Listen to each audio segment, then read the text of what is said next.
Hello ನಮಸ್ಕಾರ. ವರ್ಕಿಗೆ ಸ್ವಾಗತ. ನಾವಿವತ್ತು ಅರುಣ್ ಟ್ಯಾಪ್ ಆ್ಯಂಡ್ ಗೋ ಯಾವ ರೀತಿ ಸೆಟ್ ಮಾಡೋದು ಅಂತ ಹೇಳಿ ನೋಡುವ ಬನ್ನಿ.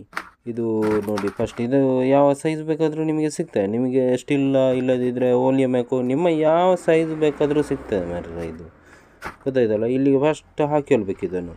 ಆನಂತರ ಈ ಸ್ಪೂಲನ್ನು ಹಾಕಬೇಕು. ಆನಂತರ ಕ್ಯಾಪ್ ಹಾಕೋದು. ಟಬಕ್ಕು ಒತ್ತಿದರೆ ಆಯಿತು. ಕ್ಯಾಪ್ ಹಾಕಿ ಕ್ಲಿಯರಾಗಿ ಒತ್ತಬೇಕು ಮಾತ್ರ, ಮತ್ತು ಗಡಿಬಿಡಿ ಮಾಡಬೇಡಿ ಜಾಸ್ತಿ. ಆನಂತರ ಇದನ್ನು ಹಾಕಿ ಆನಂತರ ಇಲ್ಲಿ ನೋಡಿ ಲೈನ್ ಕಾಣ್ತಾಯಿಲ್ಲ, ಆ ಕಡೆ ಒಂದು ಈ ಕಡೆ ಆ ಸ್ಪೂಲ್ನ ಮೇಲೆ ಅದು ಸ್ಟ್ರೈಟಾಗಿ ಇಡಬೇಕು. ಸ್ವಲ್ಪ ಒತ್ತಿದರೆ ಆಯಿತು. ಒತ್ತಿ ಸ್ವಲ್ಪ ತಿರುಗಿಸಿದರೆ ಆ ಲೈನ್ ಕ್ಲಿಯರಾಗಿ ನಿಲ್ತದೆ. ಆಯಿತಾ?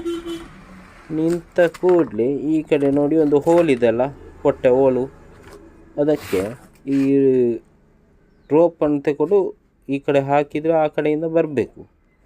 ಬಂದಾದ ನಂತರ ಎಂತಿಲ್ಲ, ಸರುತ ಹಿಡಿಯೋದು ನೋಡಿ, ಹೀಗೆ ಸರುತ ಹಿಡ್ಕೊಳ್ಬೇಕು. ಎರಡು ಸೈಡ್ ಸಹ ಒಂದೇ ರೀತಿ ರೋಪನ್ನು ಇಟ್ಟುದು, ಹೀಗೆ ಗರ ಗರ ಗರ ಗರ ತಿರುಗಿಸೋದು.